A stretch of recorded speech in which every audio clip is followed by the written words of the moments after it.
Hello and welcome to week 4 in sociology and technology.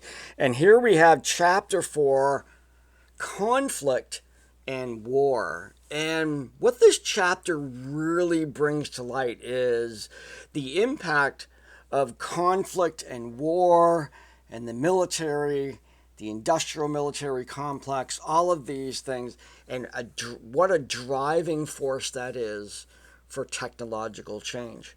There are many aspects of everyday technology: microwave technology, radar, LiDAR, cell phones, the internet itself, the web, all of these things created with, at least in part, a military perspective, if not funding and utilization by the military first, and then it moved into the consumer, let alone different material engineering, buildings, aircraft, aeronautics, all of those things. Huge investments from the military to develop these technologies.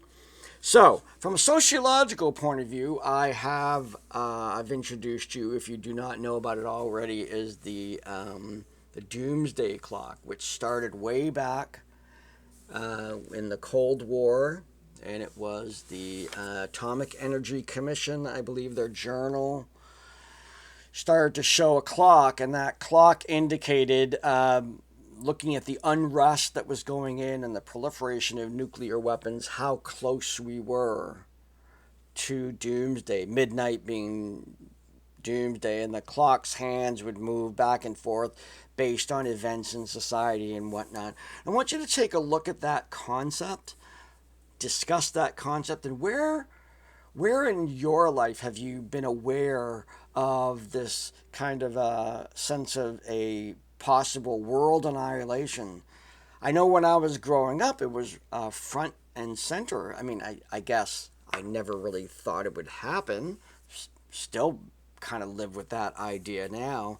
But I think it's different today in terms of our understanding of that. Or is it? Or do we think it's something else? Is that maybe there's other things besides nuclear proliferation that we should be worried about and apply to that doomsday clock? So let's have a discussion about the importance of understanding in a public sense how close we are to global annihilation.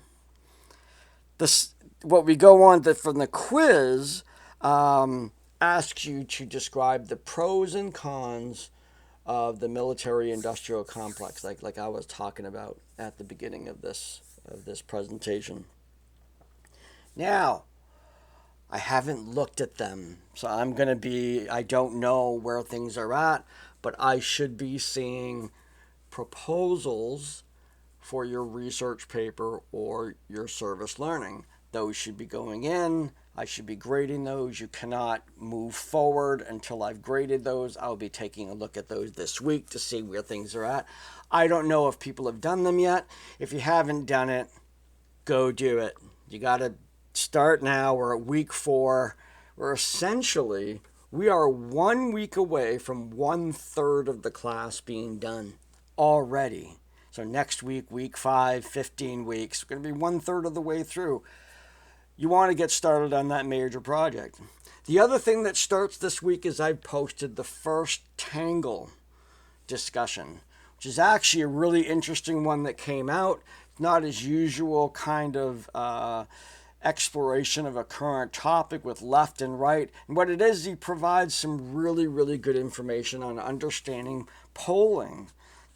These surveys that go out that try to predict, in this case going on right now, the presidential election. So it's titled "How to Read the Polls Like a Pro." So going in there and learning about that, learning about polls and what they mean, and then contributing to a discussion on that. What did you learn? What did you find out? Did you go look at some polls? Did you compare some polls? Put some effort in this to bring this in. It's kind of an open-ended dialogue. I'm not going to ask you specific questions. As you're reading through that, I want you to bring that discussion into the class through that discussion board. So that's my expectation there. So kind of a busy week. You have a discussion on the doomsday clock, the quiz on the pros and cons. You should be getting the service learning or research paper thing proposals in, and we have our first Tangle experience. So make sure you participate in all of those things.